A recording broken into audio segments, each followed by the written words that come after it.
Yesterday, Jaraji explained that when the yogi notes with aim and effort, when sitting down from standing position, when there is sustained mindfulness, the yogi's noting mind falls on the object sitting down, and yogi comes to know stiffness, tension, heaviness, movement, and so on.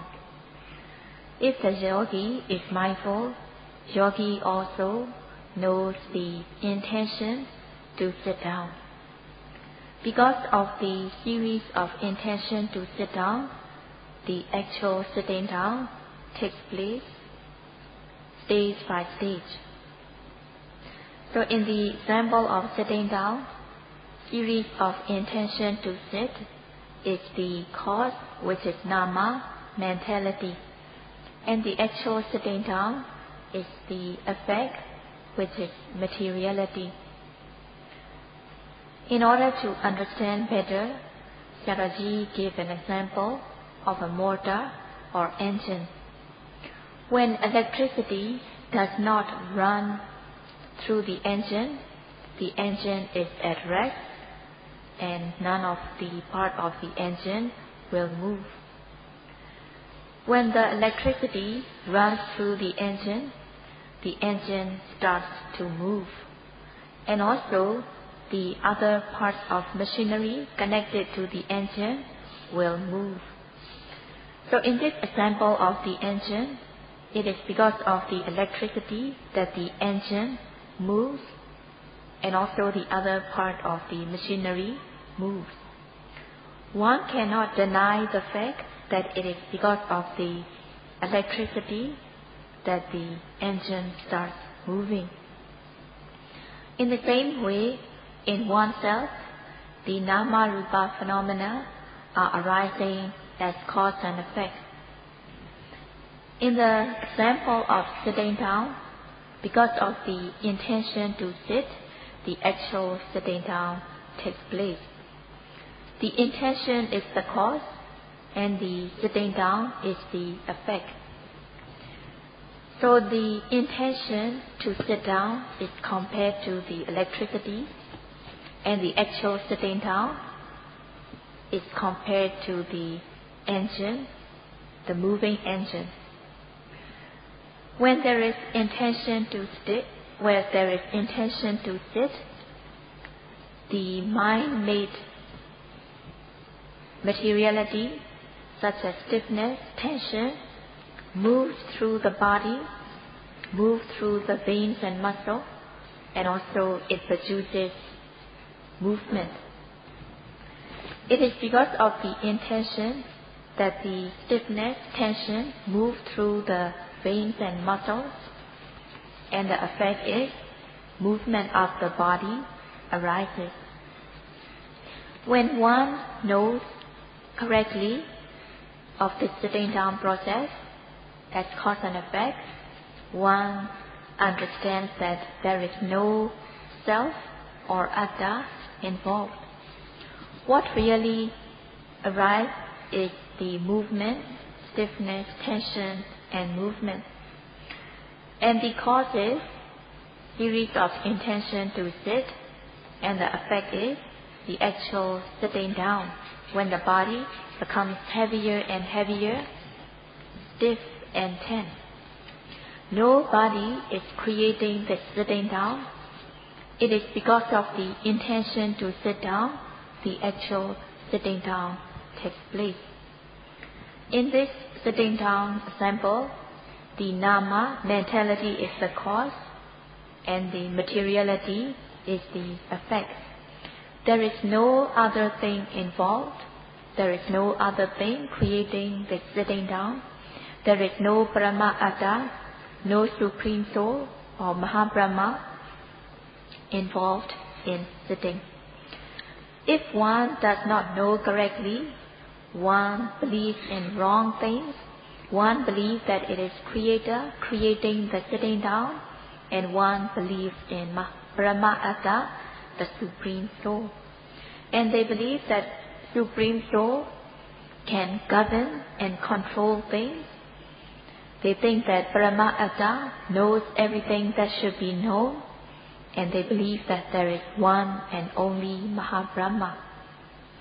They also believe that Mahabrahma is neither happy nor sad. Mahabrahma does not have any definite shape. In this way, there is nothing definite about this Mahabrahma. By knowing correctly on the Nama-Rupa phenomena, on mentality and materiality as cause and effect, one overcomes the wrong view of Visamma-Hetuka. Visamma-Hetuka Ditti means wrong view, knowing wrong view, believing in causes which are not the real cause. So it is fictitious wrong view, believing that it is caused by something which is not really the cause. So in this case, when one understands cause and effect in sitting down process, one overcomes Visamma-Hetuka Ditti, one overcomes fictitious wrong view that Mahabrahma is creating this sitting down. If one is not mindful, if one does not know correctly, one believes in Mahabrahma without any reasoning, and it is Mutta Pasana, it is blind faith. So people are believing in Mahabrahma with blind faith, and they are talking what they imagine, what they thought. What they are talking is not associating with knowledge. They do not know the true nature of mind and matter or cause and effect. So they are having doubt and uncertainty, and they are having wrong view. A yogi who practices meticulously, who is mindful all the time, when the yogi has sustained mindfulness, nirvana germs, hindrances germs cannot enter the mind, and thus the mind is pure, clean, away from these hindrances. When the mind is pure and clean, away from the hindrances, one comes to know the true nature, the true characteristics of Nama, Rupa, mind and matter, and also one discerns cause and effect. The one who observes will know through his or her knowledge, through experience of practice, and what he/she says will be associating with knowledge because he/she knew from his or her own experience of practice. Such a person will know very clearly his or her knowledge is right, and one comes to acceptance and decision that this Dhamma is right. In this way, his or her knowledge is correct. The person will be free from wrong view, uncertainty, and doubt, because what he/she knew is through his or her own experience and true knowledge.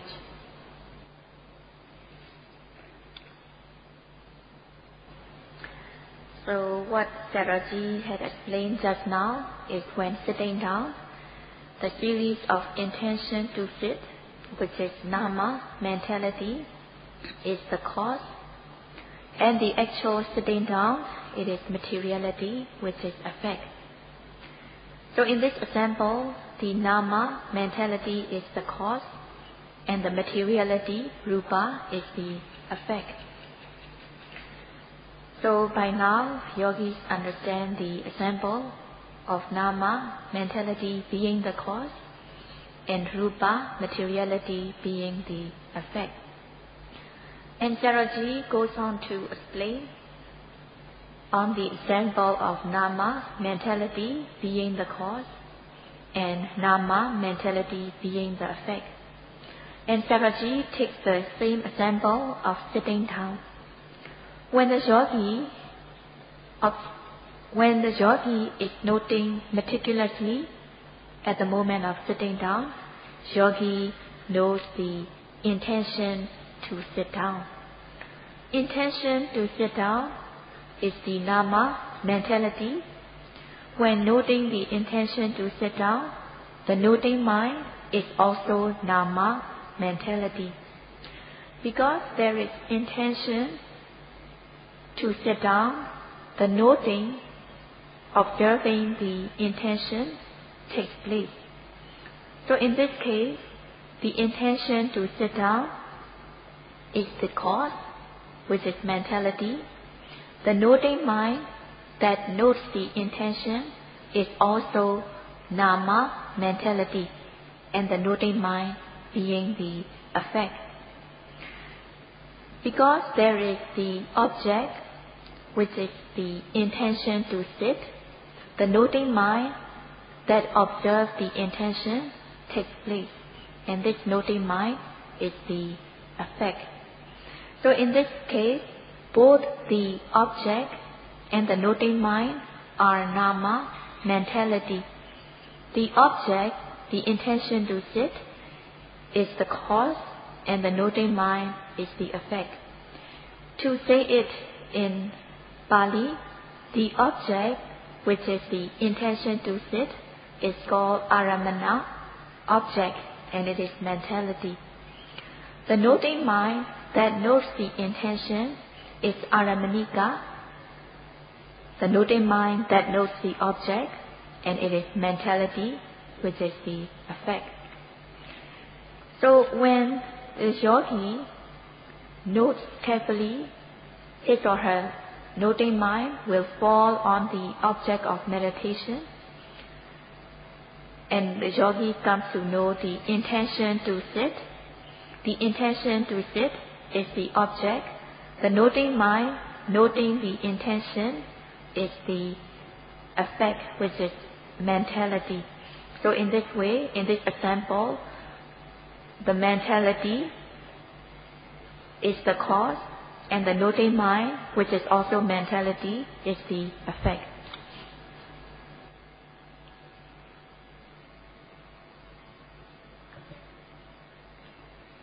In explaining about the phenomena which are arising as cause and effect, Buddha taught in Paticca Samuppada, dependent origination. Buddha taught that if this arises, this takes place. If this does not arise, this does not take place. To explain it, when the yogi is noting at the moment of sitting down, the intention to sit takes place. The intention is the object. The noting mind that notes the intention arises. Because of the intention arising, the noting mind that notes the intention takes place. If there is no intention to sit, the noting mind noting the intention will not take place. So in this way, because there is the object, the noting mind that notes the object arises. If the object does not arise, then the noting mind noting the object will not take place.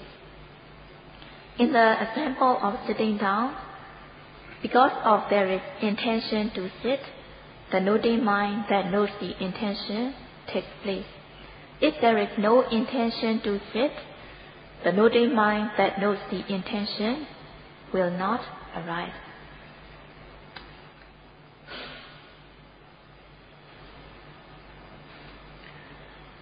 Sarah G gives another example of nama being the cause and nama being the effect. When beings are fast asleep, bhavanga or life continuum consciousness takes place. At the time of sleeping, the other consciousness, the other major consciousness do not take place, or even though they are taking place, they are calm. So when one wakes up, there will be Viti Citta, process mind, connecting with seeing, hearing, smelling, tasting, touching, and so on. Connecting with seeing, there is seeing consciousness. Connected with hearing, hearing consciousness takes place. Connecting with smelling, smelling consciousness takes place.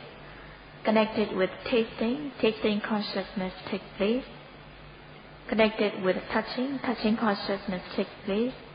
Connected with thinking, knowing consciousness takes place. So these consciousnesses are taking place one after another. When one is noting, when one focuses one's attention in sitting meditation, when one focuses on the abdomen and note rising, falling, there is also Kaya Vijnana, the touching consciousness is also taking place. And also Manodvarika Citta, mind to process consciousness, are arising continuously.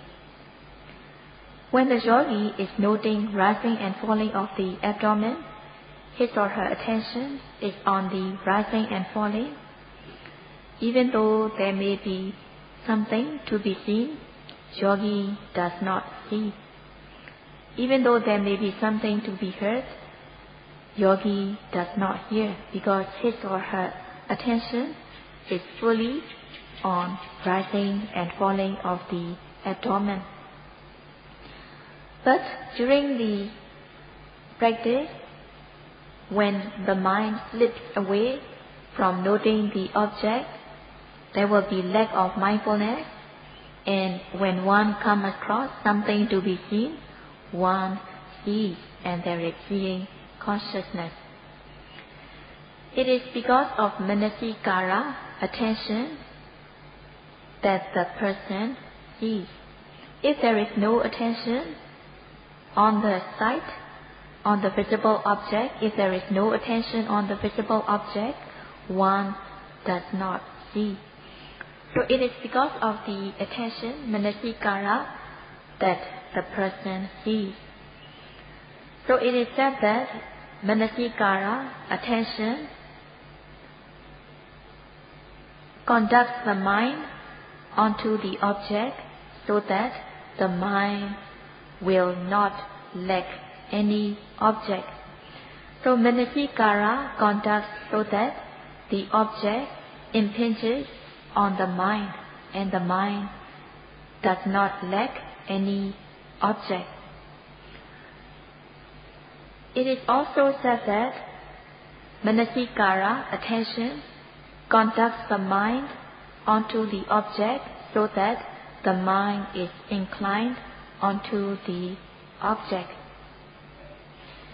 So when the yogi's mind slip away from noting rising, falling, then when the attention goes on to hearing, yogi hears. When the attention goes on to smelling, yogi smells. So it is because of manasikara, attention, that the mind inclines onto the new object, such as hearing, smelling, and so on. So manasikara, attention, makes the mind incline onto the new object. And it is because of manasikara, attention, that the mind is inclined onto the new object, such as hearing, smelling, and so on. So the manasikara, attention is being the cause, seeing consciousness, hearing consciousness being the effect. So in this case, manasikara, attention, is the cause, which is nama mentality. Hearing consciousness, smelling consciousness, and so on they are affect, which is also mentality.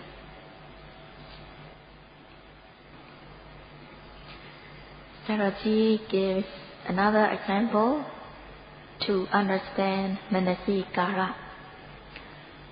A person who has habit of talking or a person who has habit of thinking, when the person is eating and talking at the same time, the person who takes delight in talking, his or her attention goes to the talking.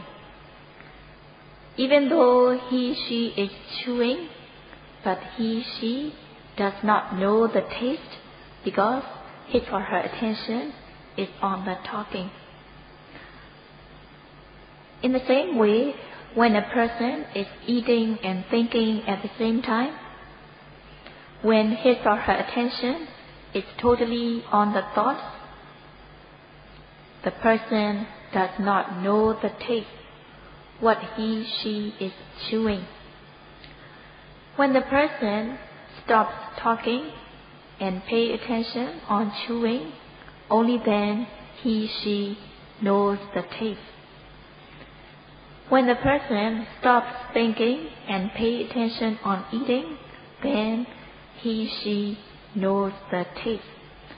So only when the person stops talking and thinking and pay attention on eating, then the person knows the taste, the flavor of the food.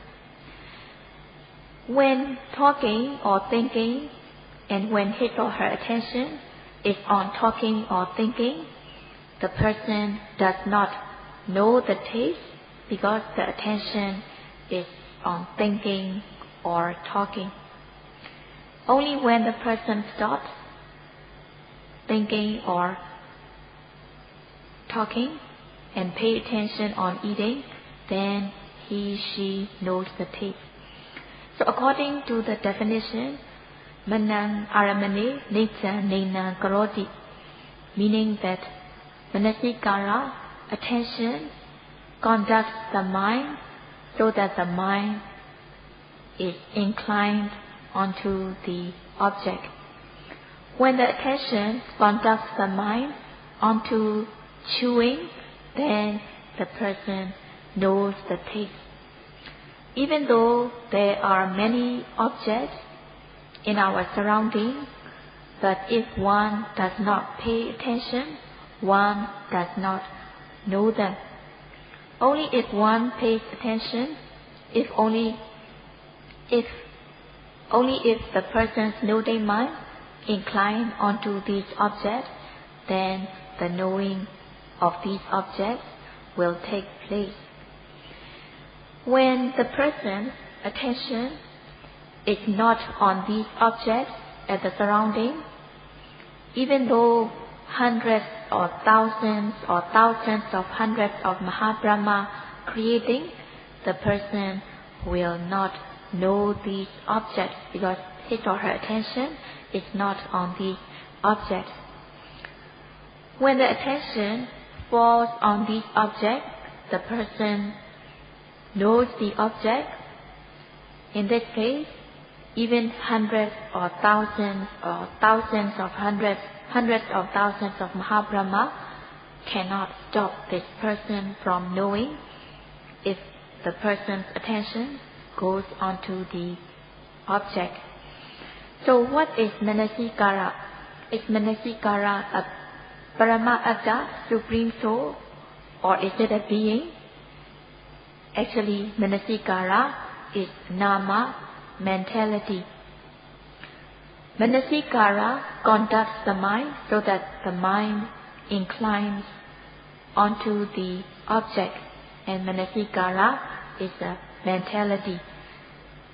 Manasikara is not a Mahabrahma, it is not a creator or a Mahabrahma.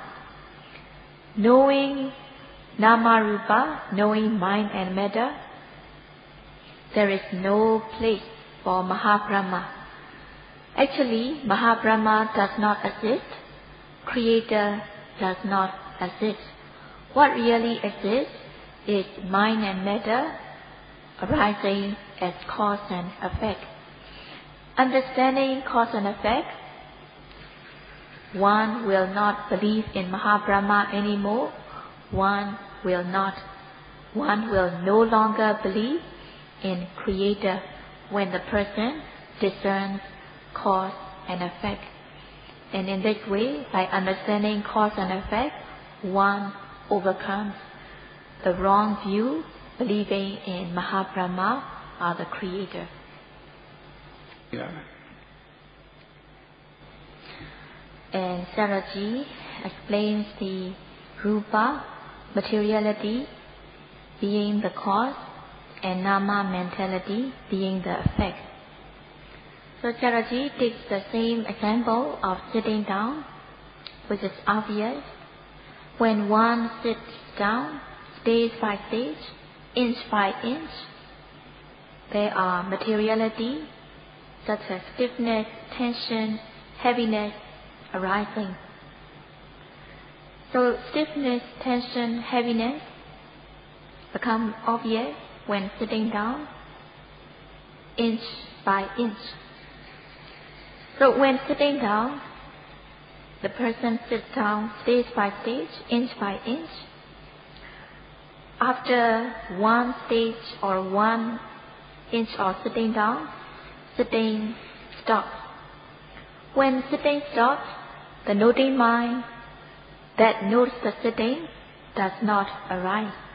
And again, when the person sits down, another layer of sitting, one notes sitting.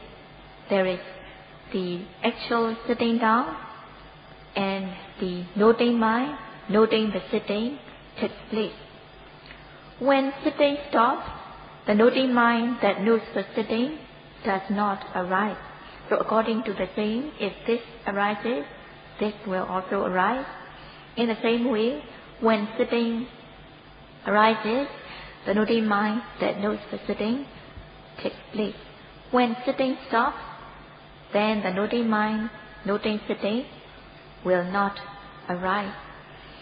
In this way, when there is the cause, the effect will arise. When there is no cause, the effect will not arise. This is the example of rupa, materiality, is the cause, and the noting mind, noting sitting, is mentality, which is effect. So in this example, rupa, materiality, being the cause, and the noting mind, mentality, being the effect. And another example is, yogis are listening and they are hearing the sound. When the yogi pay attention, they are hearing because the sound waves are coming. If the yogi pays more attention, they will hear more. Because there are sound waves striking on the ear base, hearing consciousness takes place, hearing contact and hearing feeling takes place.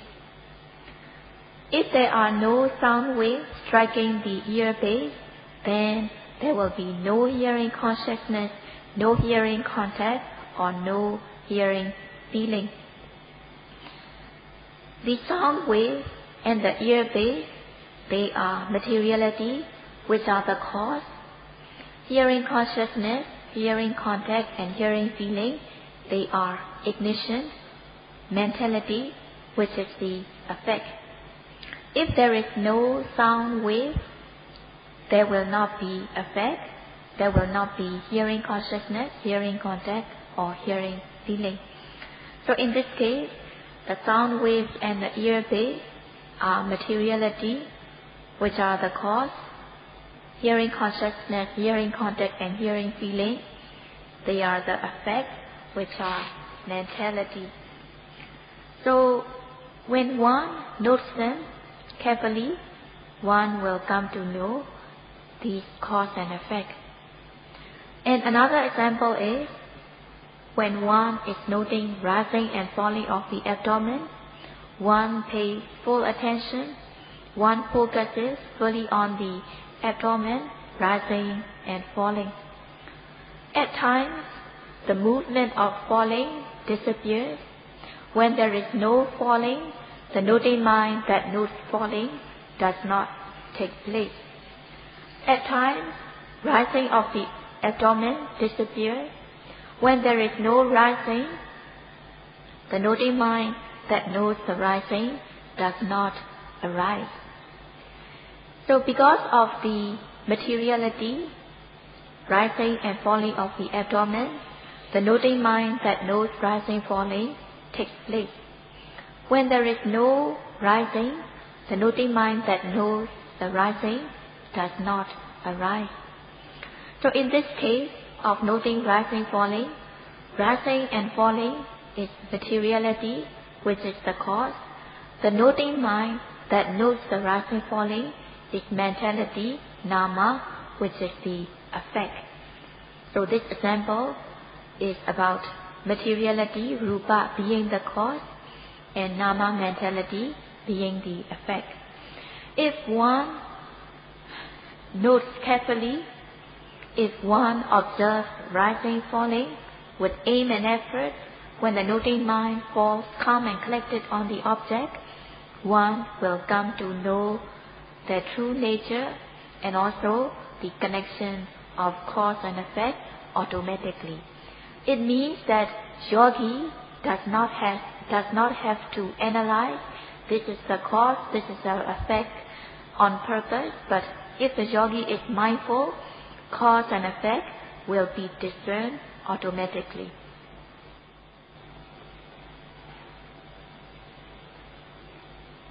So in seeing, the eye base, which is receptor, and the visible object, it is striker. Because of these two, the visible object strikes on the eye base, seeing consciousness, ignition takes place. So in this case, the eye base and the visible form, they are the cause, which are materiality. Seeing consciousness is the effect, which is mentality. And by this much, yogis understand the example of materiality being the cause and mentality being the effect. And Sayadaw gives example of rupa, materiality being the cause, and materiality, rupa, being the effect. It is very obvious. When the weather is cold, coldness enters the body, and in the body, materiality, cold materiality will arise. And when the temperature is hot, the heat enters the body, and also there will be hot materiality taking place. When the weather is cold, the moisture in the body will dry out. There will be dry skin, dry lips, and so on. So the materiality, the temperature, the cold temperature, giving rise to dry materiality in the body. And also when the weather is hot, one sweats, and also there will be discomfort. So when the weather is hot, the sweat comes out. So the materiality, the heat, is causing the sweat to arise. So and also when one does not get nutritious food, then one's body will become weak and wither by lack of nutrition. When one gets to eat nutritious food, then the body becomes strong in no time.